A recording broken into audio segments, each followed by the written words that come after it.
My parents sued me for not funding my spoiled sister's new business after I sold my apartment. I'm Lily, and I need to tell you something that changed my life forever. After 6 years of saving every penny, working double shifts at Memorial Hospital, and living on ramen noodles more nights than I care to count, I finally did it. I sold my apartment. You have to understand what this meant to me. Growing up, money was always tight. My parents fought about bills constantly, and I watched my mom cry over past due notices more times than any kid should. My dad would disappear for days when the pressure got too much, leaving us wondering if he'd ever come back. That chaos taught me one thing. Financial independence wasn't just a goal, it was survival.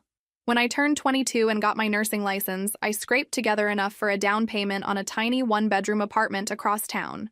It wasn't much, barely 650 square feet with a leaky faucet and neighbors who played music too loud. But it was mine. Every month I'd stare at that mortgage statement and feel this incredible mix of pride and terror. Pride because I was doing something my parents never managed to do, and terror because one missed payment could destroy everything I'd worked for. The real estate agent, Monica, called me at the hospital on a Tuesday afternoon. Lily, you're not going to believe this, but we got an offer for $185,000. Cash buyer, no contingencies. I had to sit down in the break room. I'd bought the place for $127,000 6 years ago, and with all the improvements I'd made, new flooring, updated kitchen, fresh paint throughout, it had appraised for exactly what they were offering. After paying off the remaining mortgage and all the fees, I walked away with $94,500 in my checking account. It was more money than I'd ever seen at once in my entire life. That night, I sat in my empty apartment with Chinese takeout, staring at my bank balance on my phone screen. For the first time since I could remember, I felt like I could breathe, really breathe. I had plans for that money, real plans, not dreams or wishes, but actual researched investment strategies. I'd been looking at a duplex on the other side of town. I could live in one unit and rent out the other. The rental income would cover most of the mortgage, and I'd be building equity while having someone else pay for it. It was perfect. My family knew about the sale, of course. I'd told them during our monthly dinner at Mom's house the week before. "That's wonderful, honey," Mom had said, though something in her voice seemed off. Dad just nodded and changed the subject to something about his job at the warehouse. My younger sister, Rose, barely looked up from her phone. I should have known then that something was coming. My family never just let good news sit quietly. There was always an angle, always a way to complicate things, but I was so focused on my future, so proud of what I'd accomplished on my own, that I missed all the warning signs. The money sat in my savings account for exactly 2 weeks before everything went completely insane. 2 weeks after the sale closed, I got a text from Rose at 9 p.m. on a Friday. "Family meeting tomorrow at 2. Important business opportunity. Don't be late." I stared at the message, feeling that familiar knot in my stomach. Rose had never shown interest in business anything. She was 24, still living at home, with a degree in visual arts that she'd barely used since graduating 2 years ago.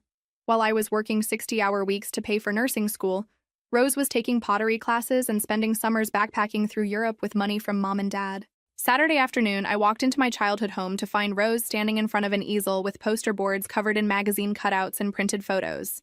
She was wearing a flowy dress that probably cost more than my monthly grocery budget, her hair perfectly styled even though it was 2 in the afternoon on a weekend. "Finally!" she exclaimed, clapping her hands together. "Lily, you're going to love this. I figured out my calling." Mom and Dad sat on the couch, looking at Rose like she was about to announce she'd won the lottery. This was nothing new. Rose had always been their golden child, the creative one, the one with potential. I was just the practical daughter who paid her own bills. "I'm opening an art gallery," Rose announced, flipping to her first poster board. Not just any gallery. A boutique space in the arts district downtown. I've already found the perfect location. The poster board was covered with pictures of galleries from art magazines, all sleek white walls and dramatic lighting. Rose had cut out photos of expensive-looking sculptures and paintings, pasting them around images of well-dressed people holding wine glasses. "Rose, that's wonderful," Mom gushed. "Tell us more about your business plan." Rose launched into what she clearly thought was a professional presentation. She'd researched rental prices for gallery spaces. The one she wanted was $8,000 a month. She needed money for renovations to create the right aesthetic. Then there was inventory. She planned to feature local artists, but only after curating a collection of established pieces to draw people in. "The thing is," Rose continued, her voice taking on that wheedling tone I remembered from childhood when she wanted something, This kind of opportunity doesn't wait. The space I want has 3 other people interested. I need to move fast. Dad leaned forward. How much are we talking about total? For the first year, including rent, renovations, initial inventory, insurance, and marketing, I need $120,000. Rose said this like she was ordering a sandwich, completely casual about an amount of money that would take me 3 years to save. Mom and Dad exchanged a look. Honey, that's a lot of money, Dad said carefully. But it's an investment in my future, Rose insisted. And it's not like I'm asking for charity. This gallery will be profitable within 6 months. I've done the research. She flipped to another poster board showing a hand-drawn chart with projected profits that seemed to climb straight up like a rocket ship. Her market research consisted of Googling successful galleries and assuming she'd immediately capture their client base. The art market is booming, Rose explained. People with money are always looking for the next big thing. I have an eye for talent. I can spot pieces that will appreciate in value. I watched this whole presentation feeling like I was in some alternate reality. Rose had never sold anything in her life, had never managed a budget, had never dealt with difficult customers or handled inventory or navigated business regulations. Yet here she was, absolutely convinced she was the next big thing in the art world. The scary part wasn't Rose's delusion. It was the way Mom and Dad were looking at her, like they were already convinced this was going to work. The following weekend, Mom called and asked if I could come over Sunday for a family financial discussion. Her voice had that careful, measured tone she used when she was about to ask me for something I wouldn't want to give. When I arrived, I found the dining room set up like a boardroom. Rose had printed out official-looking documents, complete with charts and graphs. Dad had his reading glasses on, studying papers like he was reviewing a corporate merger instead of his unemployed daughter's fantasy business plan. Lily, sit down, Mom said, gesturing to the chair across from Rose. We need to talk about this gallery opportunity seriously. Rose had clearly spent the entire week preparing. Her business plan was now a 20-page document with sections on market analysis, competitive landscape, and financial projections. She'd researched everything from gallery insurance costs to the average price of wine for opening receptions. The location is perfect, Rose began, sliding a printed map across the table. It's right in the heart of the arts district, walking distance from 3 trendy restaurants and that new boutique hotel. The foot traffic alone will bring in customers. Dad nodded approvingly. The demographics look good too. Young professionals, tourists with disposable income. I picked up the rental agreement Rose had somehow obtained. $8,000 a month for a space that's barely 1,200 square feet. Prime real estate costs money, Rose replied defensively. You can't build a high-end brand in some strip mall. Mom spread out the financial projections. According to Rose's calculations, the gallery would break even by month 8 and start turning a serious profit by month 12. Her projected sales figures were based on selling just 2 major pieces per month at an average price of $3,500 each, plus smaller items and commissions from featured artists. Where are you getting these price points? I asked, scanning the numbers. Market research, Rose said, pulling out printouts from art auction websites. Original paintings by emerging artists in similar markets sell for anywhere from $1,500 to $8,000. I'm being conservative. What she wasn't mentioning was that those prices were from established galleries with years of reputation and client relationships. She was comparing herself to businesses that had been operating successfully for decades. Dad cleared his throat. The thing is, Lily, we've been talking and we don't have $120,000 just sitting around. We could get a home equity loan, Mom added quickly, but that would put the house at risk if something went wrong. I saw where this was heading and felt my chest tighten. However, Dad continued, this is a family opportunity. Rose's success would benefit all of us. Rose leaned forward, her eyes bright with excitement. Think about it, Lily. When the gallery takes off, you'd be an investor. You'd get returns on your money, plus you'd be supporting local artists and culture. The timing is perfect, Mom added. You just sold your apartment, so you have liquid capital available. I stared at them, trying to process what I was hearing. You want me to invest my apartment money in Rose's gallery? Not all of it, Rose said quickly. Just the initial startup costs. Once we're established, we can get business loans for expansion. Just $120,000, I repeated. Just everything I've worked 6 years to save. It's not like you're throwing the money away, Dad argued. This is an investment in your sister's future and potentially a very profitable one for you too. I looked around the table at their expectant faces. Rose was practically vibrating with excitement. Mom had that hopeful expression she used to get when she bought lottery tickets. Dad was nodding like this all made perfect sense. Not one of them seemed to understand that they were asking me to risk everything I'd worked for on a business plan that wouldn't pass a freshman economics class. I took a deep breath and set Rose's business plan down on the table. I'm not investing in the gallery.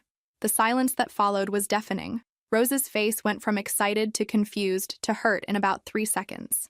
What do you mean? Mom asked. I mean exactly what I said. I'm not giving Rose $120,000 to open an art gallery. But this is a real opportunity, Rose protested. I've done all the research. The numbers work. Rose, you've never run a business. You've never even held a job for more than 6 months. You have no experience in retail, no connections in the art world, and no backup plan if this fails. Dad frowned. That's pretty harsh, Lily. Everyone has to start somewhere. Starting somewhere usually doesn't involve risking 6 figures of someone else's money. Rose's eyes were filling with tears. I can't believe you won't support your own sister's dreams. I support your dreams. But I won't fund your delusions. Do you know what happens to most new businesses? 80% fail within the first year. Art galleries have an even higher failure rate. Those are just statistics, Mom interjected. Rose isn't like other people. She has a real eye for art. Having an eye for art and running a profitable business are completely different things. Rose, have you ever dealt with suppliers, managed inventory, handled customer complaints, filed business taxes? Rose crossed her arms defensively. I can learn all that stuff. With my money as your safety net if you can't. It's not just your money, Dad said, his voice getting sharp. You're part of this family. Sometimes family members help each other out. I felt that familiar anger rising in my chest. The same feeling I'd had growing up when they'd give Rose everything she wanted while telling me I needed to be more responsible. Help each other out? Dad, when I was in nursing school working 2 jobs to pay tuition, did anyone in this family offer to help? When I was eating peanut butter sandwiches for dinner to make my apartment payments, did anyone offer to help? I've been helping myself for 6 years, and now that I've finally gotten ahead, you want me to hand it all over? That's different, Mom said. You chose a practical career. You were always going to be fine. I'm fine because I made sacrifices. Because I worked 70-hour weeks and lived in a tiny apartment and drove a car with 200,000 miles on it. Rose has been living here rent-free for 2 years while I've been building my life. Rose was crying now. So you're punishing me for being creative instead of boring? I'm not punishing you, I'm refusing to enable you. If this gallery is such a sure thing, get a business loan. We tried, Dad admitted. The bank wants collateral and business experience. Rose doesn't qualify. Then maybe that's the market telling you something. Or maybe it's just a system that doesn't support innovative young entrepreneurs, Rose shot back. I stood up from the table. This conversation is over. I'm not investing in the gallery, and I'm not changing my mind. Lily, wait! Mom called as I headed for the door. Don't you think you're being a little selfish? I turned back to face them. Selfish? I worked 6 years to save this money. I have plans for it, real plans that will secure my future. And you think I'm selfish for not handing it over to fund Rose's midlife crisis art project? It's not a midlife crisis, Rose sobbed. It's my passion. Then find a way to fund your passion that doesn't involve bankrupting your sister. I walked out of that house knowing I'd just started a war. What followed was the most exhausting month of my life.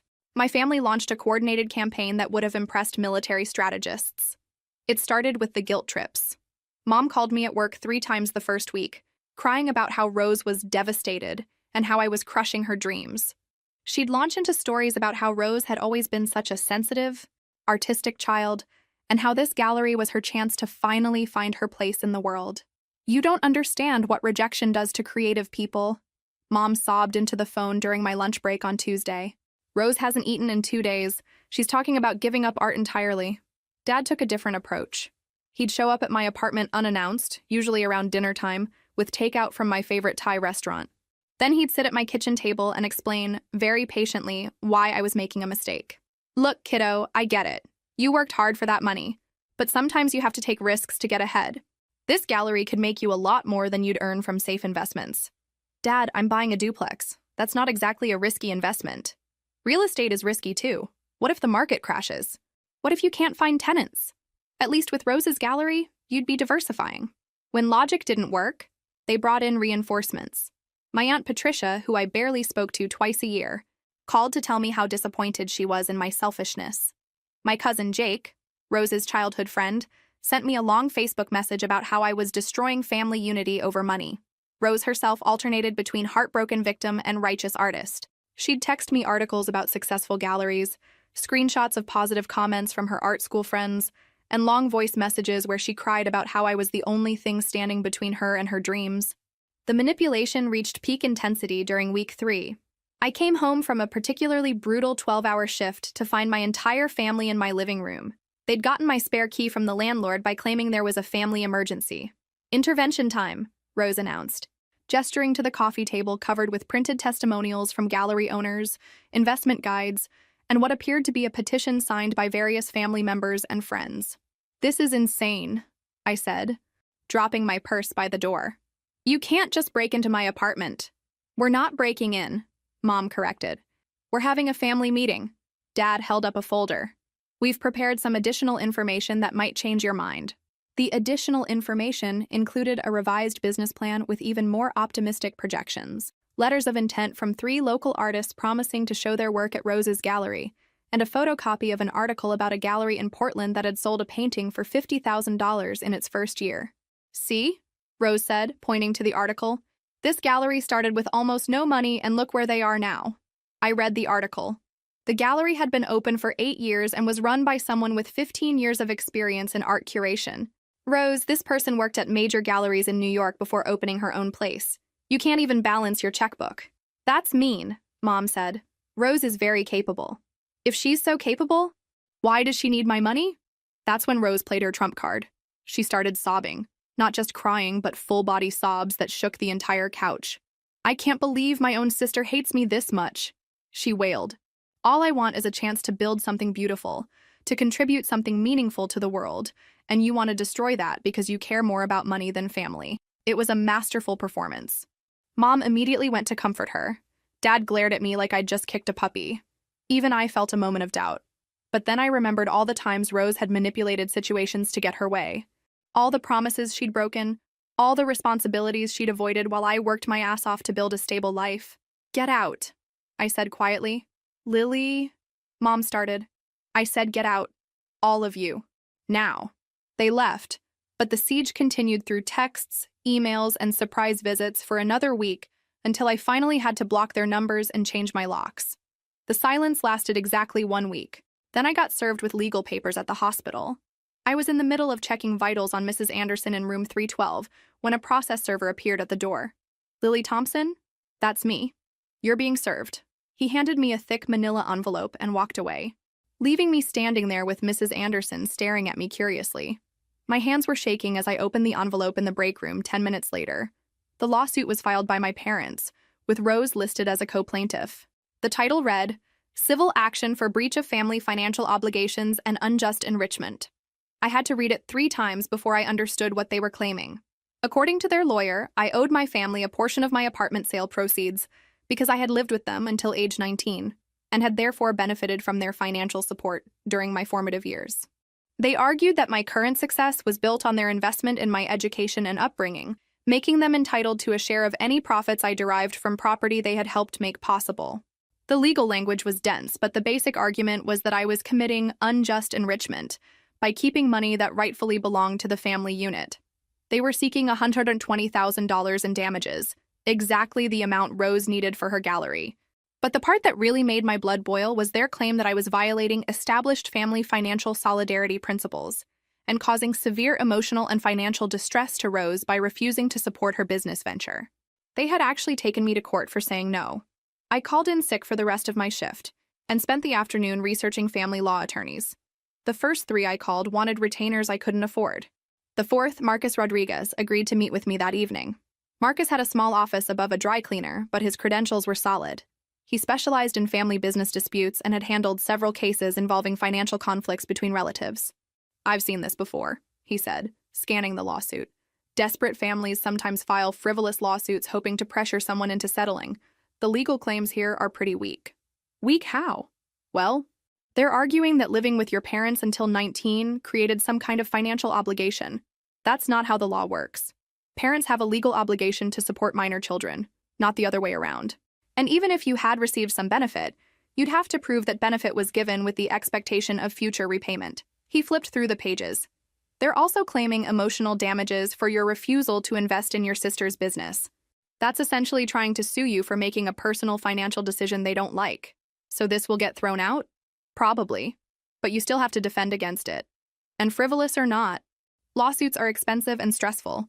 Your family is counting on that pressure to make you give in. Marcus quoted me a retainer of $5,000, which would cover the initial response and hopefully get the case dismissed quickly. If it went to trial, costs could climb to $20,000 or more. There's something else you should know, Marcus said as I was leaving. I looked up your parents' attorney. He's not exactly top tier. This feels like someone who was willing to file questionable paperwork for a quick fee. That night, I sat in my empty apartment calculating costs. The legal defense would eat into my duplex down payment, but I couldn't let my family bully me through the court system. I called Marcus the next morning and hired him. The strangest part was how betrayed I felt. I'd expected manipulation and guilt trips from my family, that was nothing new. But taking me to court? Accusing me of stealing money that was never theirs? That crossed a line I never thought they'd cross. As I signed the retainer agreement, I realized this wasn't just about Rose's gallery anymore. This was about whether I was going to let my family control my life forever, or finally set boundaries that meant something. They had escalated this fight to a place where someone was going to lose everything. I intended to make sure it wasn't me.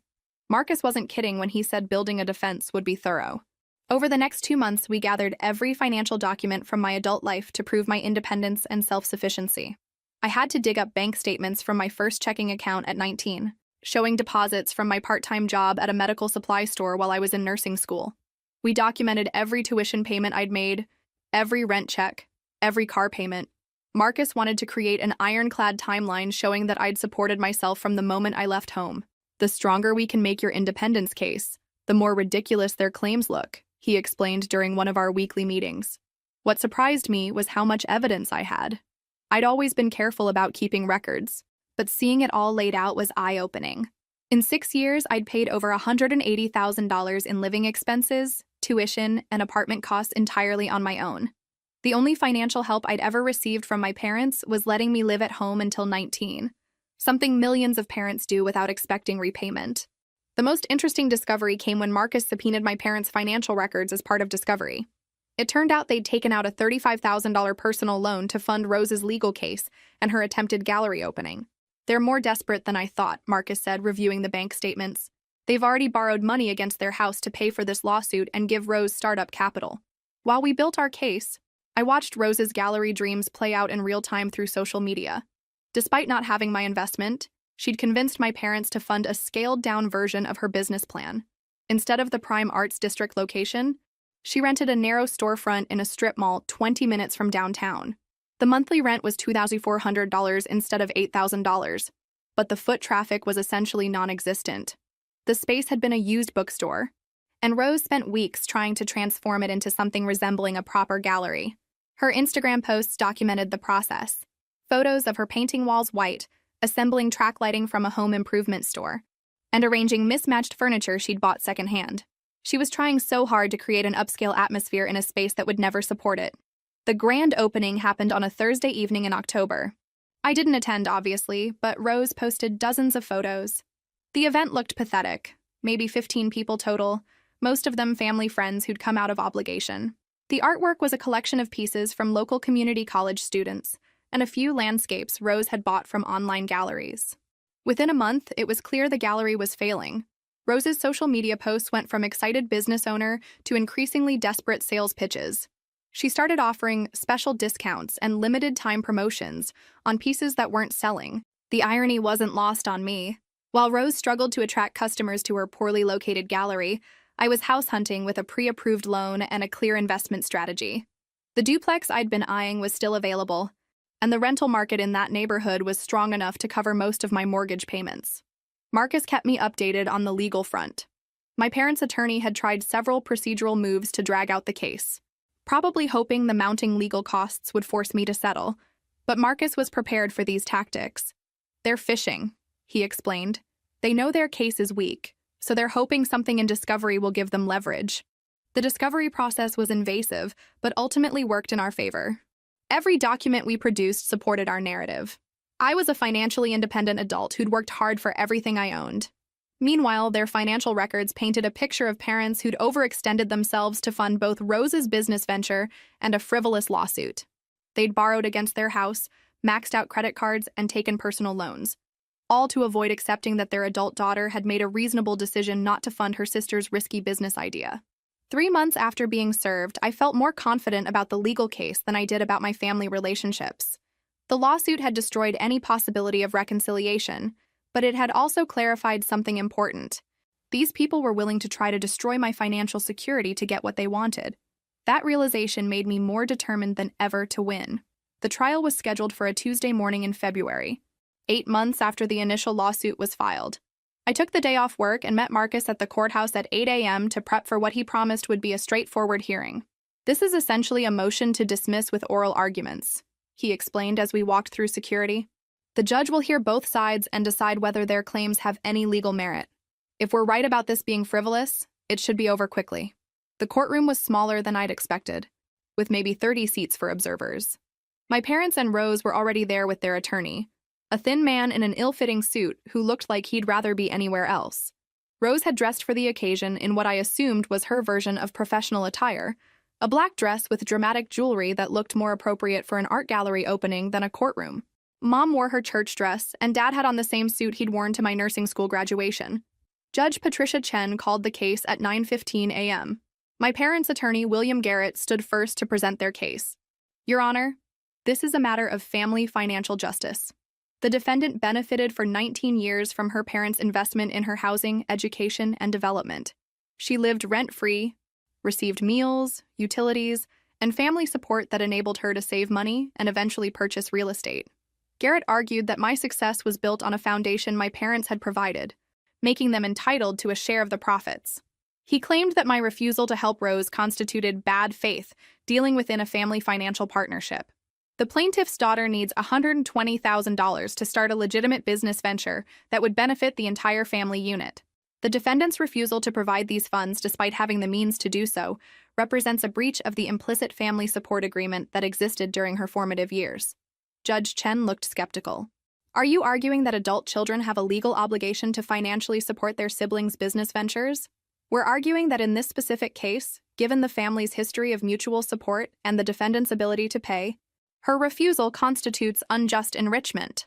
It was Marcus's turn. He stood and immediately cut to the heart of the matter. "Your Honor, this lawsuit is an attempt to force an adult woman to make an investment she has every right to refuse. The plaintiff is essentially arguing that because they fulfilled their legal obligation to house and feed their minor child, that child now owes them money 25 years later." Marcus presented our timeline of my financial independence, showing the judge documentation of every payment I'd made since leaving home. "Ms. Thompson has been completely self-sufficient for 6 years. She worked multiple jobs to pay for nursing school, saved diligently to purchase her apartment, and maintained that property through her own income. The proceeds from that sale are entirely hers." "But what about the family support during her childhood?" Judge Chen asked. "That's what parents are legally required to provide." "Your Honor, the law doesn't recognize a debt relationship between parents who fulfill their obligations and adult children who become successful. If it did, every parent could sue their grown children for reimbursement of childhood expenses." Judge Chen turned to my parents' attorney. "Mr. Garrett, do you have any legal precedent for requiring an adult sibling to fund another sibling's business venture?" Garrett fumbled through his papers. "Your Honor, we believe this falls under unjust enrichment statutes." "How is Ms. Thompson enriched by her sister's failed business prospects?" She's enriched by her family's historical support, which enabled her current financial position." Judge Chen was clearly losing patience. "That's not how unjust enrichment works, counselor." The judge asked my parents and Rose if they wanted to make statements. Dad stood up and launched into a speech about family loyalty and how disappointed he was in my selfishness. Mom cried about Rose's artistic dreams being crushed. Rose took the stand and painted herself as a victim of my cruelty. All I wanted was a chance to build something beautiful. I had investors lined up, artists ready to show their work, and a real business plan. My sister chose money over family. When Judge Chen asked me to respond, I kept it simple. "Your Honor, I worked hard for my money, and I have the right to decide how to invest it. No one is entitled to my savings just because we're related." The judge deliberated for exactly 12 minutes. "This case is dismissed with prejudice. Mr. and Mrs. Thompson, You are ordered to pay defendant's legal costs within 30 days. This court will not be used to settle family financial disputes that have no basis in law. As we walked out of the courthouse, Marcus was grinning. That was even easier than I expected. Your parents just learned a very expensive lesson about frivolous lawsuits. I felt relieved, but also empty. My own family had tried to destroy me in court, and I'd had to prove in front of a judge that I had the right to keep money I'd earned through my own hard work. The fact that this even required legal defense showed how far they were willing to go to get what they wanted. Walking to my car, I realized this wasn't really about Rose's gallery anymore.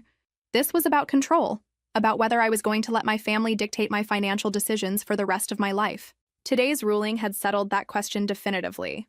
I was finally, truly free to make my own choices with my own money. The price of that freedom had been higher than I'd ever imagined. The victory felt hollow as I watched my family file out of the courtroom. Rose was crying openly, and Mom had her arm around her like she was the victim of some great injustice. Dad wouldn't even look at me. Marcus handed me the official court order. They have 30 days to pay your legal fees, $8,400 total. If they don't pay, we can garnish wages or put liens on their property. What are the chances they'll actually pay? Given what I saw in their financial records? Slim. They're already overextended. But that's their problem now.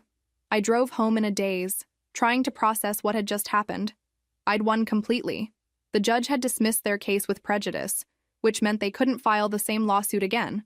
But winning meant that the relationship with my family was probably over forever. My phone started ringing before I even got home.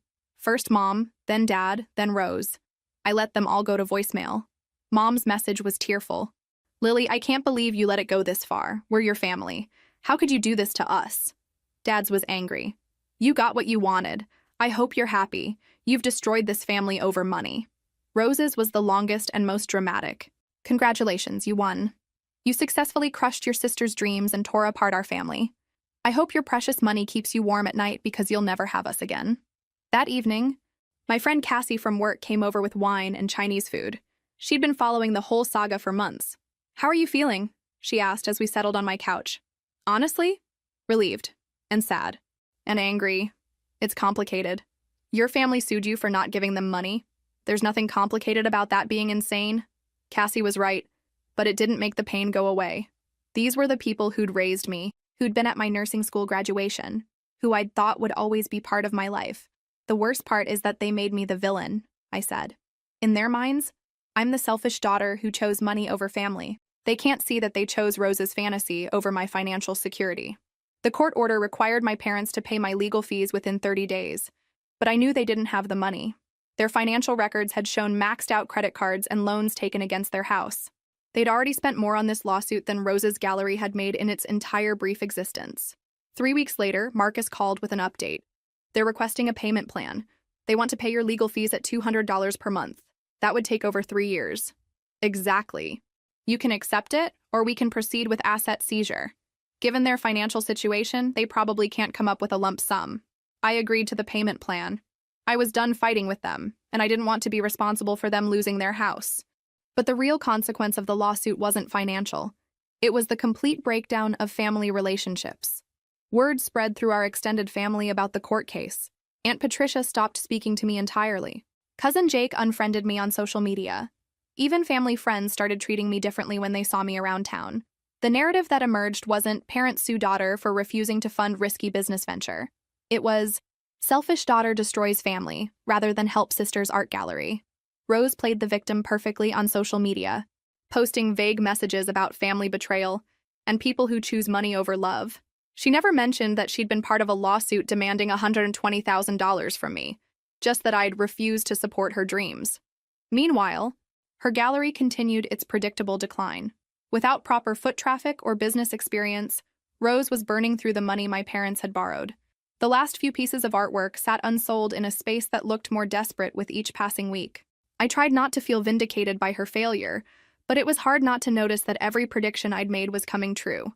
The location was wrong, the business model was flawed, and Rose had no idea how to run a retail operation. 6 months after the trial, I closed on my duplex. The rental income from the upstairs unit covered most of my mortgage, and I was building equity while living in a beautiful space I'd chosen and could afford. I'd won the war, but the cost was higher than I'd expected. Financial independence felt less triumphant when you had no family to share it with. Still, every month when I made my mortgage payment and deposited my tenant's rent check, I knew I'd made the right choice. My family had tried to destroy my financial security to fund Rose's delusion, and I'd refused to let them. That had to be enough. Rose's gallery closed on a Wednesday in September, exactly 8 months after opening. I heard about it from Cassie, who'd driven past the strip mall and seen the "For Lease" sign in the window. "The space is completely empty," she told me during our lunch break. "No art, no furniture, nothing. It looks like they cleared out in a hurry." I felt a complicated mix of emotions. Part of me was vindicated. I'd been right about the business model being unsustainable. But another part felt genuinely sad for Rose. Whatever her flaws, she had genuinely believed in her gallery dream. The financial details emerged over the following weeks through mutual friends and social media posts. Rose had burned through the initial $40,000 my parents borrowed within 6 months. Rent, utilities, insurance, and the cost of purchasing artwork had eaten up the money faster than she'd anticipated. Her sales had been dismal. According to someone who'd visited the gallery, Rose had sold maybe $3,000 worth of art in 8 months. Most of those sales were small pieces to family friends who'd bought them out of pity, rather than genuine interest. The bigger problem was inventory. Rose had spent over $20,000 buying artwork from various artists, promising them gallery representation and profit sharing. When the gallery failed, she still owed money to 6 different artists and had no way to pay them back. The strip mall landlord had given her 2 months' notice for unpaid rent. Rather than declare bankruptcy or try to negotiate a payment plan, Rose had simply abandoned the space, leaving behind several pieces of unsold artwork and unpaid debts. My parents were facing the financial fallout. They'd borrowed $35,000 against their house for Rose's initial investment, plus another $15,000 on credit cards for additional expenses. They still owed Marcus $8,400 for my legal fees, which they were paying at $200 per month as agreed. But the real crisis was their mortgage. With Rose unemployed and living at home again, my parents were struggling to make their house payments. Dad was 61 and working at a warehouse job that was getting harder on his body. Mom had taken a part-time position at a department store, but their combined income barely covered their expanded debt load. I learned these details through my former neighbor, Mrs. Kim, who'd stayed in touch after I moved. She'd run into my mother at the grocery store and came away concerned about the family's financial situation. "Your mom looked exhausted," Mrs. Kim told me over coffee. She mentioned they might have to sell the house. That hit me harder than I'd expected. The house had been my childhood home for 15 years. It was where I'd studied for nursing school exams at the kitchen table, where I'd celebrated getting my first job, where I'd lived until I could afford my own place. But I also knew that selling the house was probably the smart financial move. They could pay off their debts and downsize to something more affordable. The problem was that admitting they needed to sell would mean acknowledging that funding Rose's gallery had been a catastrophic mistake. Rose herself had gone completely silent on social media. No more posts about artistic vision or business ventures. Her last Instagram post was a cryptic message about learning from failure and reassessing priorities. Through the nursing community grapevine, I heard she'd applied for jobs at several coffee shops and retail stores. The art world career she'd been so confident about had evaporated along with her gallery. 3 months after the gallery closed, I got an unexpected phone call from Dad. It was the first time we'd spoken since the courthouse. "Lily, we need to talk." His voice sounded older, more defeated than I'd ever heard it. "About what?" About everything. "We're in trouble, and I think you might have been right about some things." The admission must have cost him. Dad had never been good at apologizing or acknowledging mistakes. What kind of trouble? "We're going to lose the house. The mortgage company started foreclosure proceedings last week. We can't keep up with all the debt payments." I felt a stab of sympathy, followed immediately by anger. They'd created this situation by choosing Rose's fantasy over financial reality. "I'm sorry to hear that, Dad." "Are you really?" The question caught me off guard. "What do you mean?" "I mean, you were right about the gallery. You were right about Rose not being ready. You were right about us not being able to afford it. So part of you must be satisfied that we're getting what we deserve." I considered lying, telling him I took no pleasure in their financial collapse. But we were past the point of comfortable family lies. "I'm not happy you're losing your house, but I'm not surprised either. You borrowed money you couldn't afford to lose on a business plan that never made sense." "I know." The words came out quietly. We thought it would work out somehow. We thought Rose would figure it out, or that you'd come around and help, or that something would save us." "Hope isn't a financial strategy, Dad." "No, it's not." Dad's phone call was just the beginning. Over the next 2 weeks, My family launched what I can only describe as a reconciliation campaign designed to soften me up for the real ask. Mom called first, her voice shaky and apologetic. "Lily, honey, I know we made mistakes. The lawsuit was wrong, and I'm sorry we put you through that. Family shouldn't fight over money." She talked about how much she missed me, how empty the house felt without me visiting, how she regretted letting things get so out of hand. It was a masterful performance that might have worked if I hadn't been through months of manipulation. Rose came next, sending a handwritten letter to my duplex. The letter was 3 pages of carefully crafted apologies mixed with subtle self-justification. She was sorry for the lawsuit, sorry for the family conflict, but she wanted me to understand that her gallery dream had come from a genuine place of artistic passion. "I know I wasn't ready for the business side of things," she wrote. "I was naive about what it would take to succeed. But the dream itself wasn't wrong, just the timing and execution." The letter ended with an invitation to lunch, just to talk, and start healing our relationship. I threw the letter away. The campaign intensified when they realized I wasn't responding to emotional appeals. Aunt Patricia called, claiming she'd been misinformed about the family conflict and wanted to hear my side of the story. Cousin Jake sent a Facebook message about how much he valued family unity. But the real desperation became clear when Mrs. Kim called me at work. "Your parents came by my house yesterday asking for your work schedule," she said. "They wanted to know what time you got home and whether you were dating anyone." It felt strange. Strange how? Like they were planning something.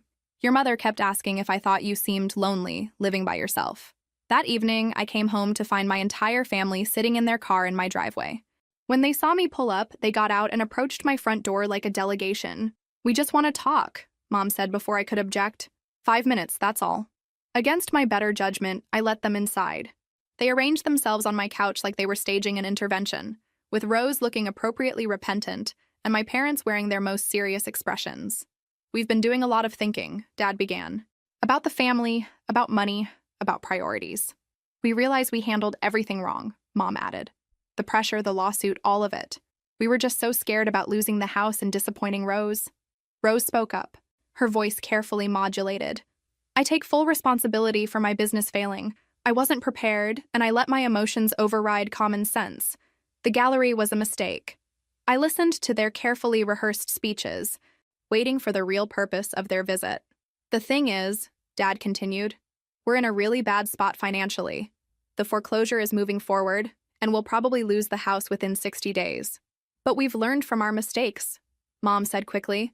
"We're not asking you to bail us out or give us money. We know we don't deserve that after everything that happened." Rose leaned forward earnestly. "We just want our family back. We want to rebuild relationships and trust." They kept talking about family healing and learning from mistakes, but I could sense the underlying agenda. Finally, Dad got to the point. "We've been looking at smaller places to rent, and we found a really nice duplex across town. The thing is, the landlord wants last month, and a security deposit up front. About $4,500 total." There it was. "We were wondering," Mom said carefully, "if you might consider co-signing the lease. Not paying for anything, just co-signing so they'll approve our application." Rose added, "It would really help us get back on our feet without asking you for money directly." I stared at them, amazed by their audacity. They'd sued me for $120,000, spent a year trying to destroy my financial security, and now they wanted me to co-sign a lease that would make me legally responsible for their rent payments. "You want me to co-sign a lease?" I said slowly, "for people who just demonstrated they can't manage money responsibly." "We've learned our lesson," Dad insisted. "This time will be different. If you've learned your lesson, you won't need a co-signer." "Lily, please," Mom said, tears starting. "We have nowhere else to turn. We'll lose everything. You already lost everything when you decided to sue me instead of accepting that Rose's gallery was a bad investment." Rose's carefully constructed humility cracked. "So you're just going to let us become homeless? Your own family? You're not going to be homeless. You're going to face the consequences of your financial decisions, which might include renting a cheaper place that doesn't require a co-signer." I stood up, signaling the conversation was over. "I'm not co-signing anything, I'm not lending money, and I'm not responsible for fixing the mess you created." They left without saying goodbye, and I knew this reconciliation attempt had been their last desperate play. 2 weeks later, Mrs. Kim called to tell me they'd moved out of the house in the middle of the night, leaving no forwarding address. 2 years have passed since that final confrontation in my living room, and my life has transformed in ways I never expected. I'm writing this from the sunroom of my duplex, where I've set up a small office space overlooking the garden I planted last spring. The investment strategy I'd planned from the beginning worked exactly as I'd hoped. My tenant upstairs, Jake, is a graduate student who pays $200 monthly in rent, which covers most of my mortgage payment. The equity I'm building, combined with the rental income, has given me financial security I never thought possible.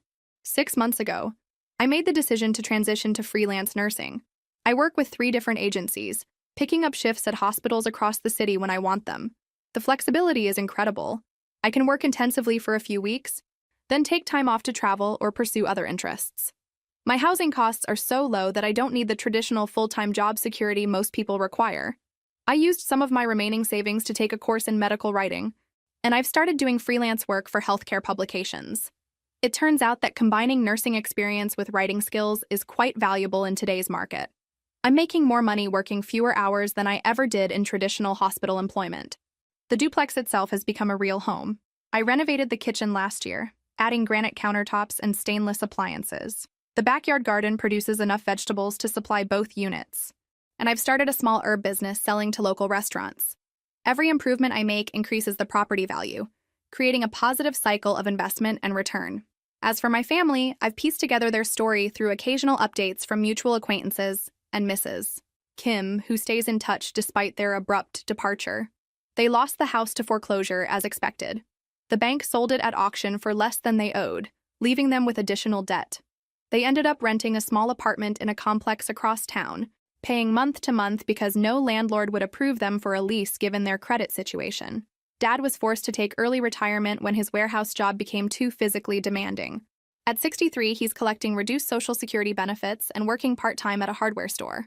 Mom is still at the department store, but they're struggling to make ends meet on their reduced income. Rose moved back in with them after the gallery failed, but that arrangement lasted only 6 months. According to Mrs. Kim, there were constant arguments about money and responsibility. Rose eventually moved in with a boyfriend she'd met online, but that relationship ended badly when he discovered her debt situation. The last I heard, Rose was working at a coffee shop downtown and living in a studio apartment she can barely afford. She's 36 now, with no career prospects, significant debt, and a resume that includes an 8-month failed business venture as her only entrepreneurial experience. They still owe Marcus $3,200 in legal fees from the lawsuit. They've been making the $200 monthly payments irregularly, and he's had to send several demand letters. I told him not to pursue garnishment.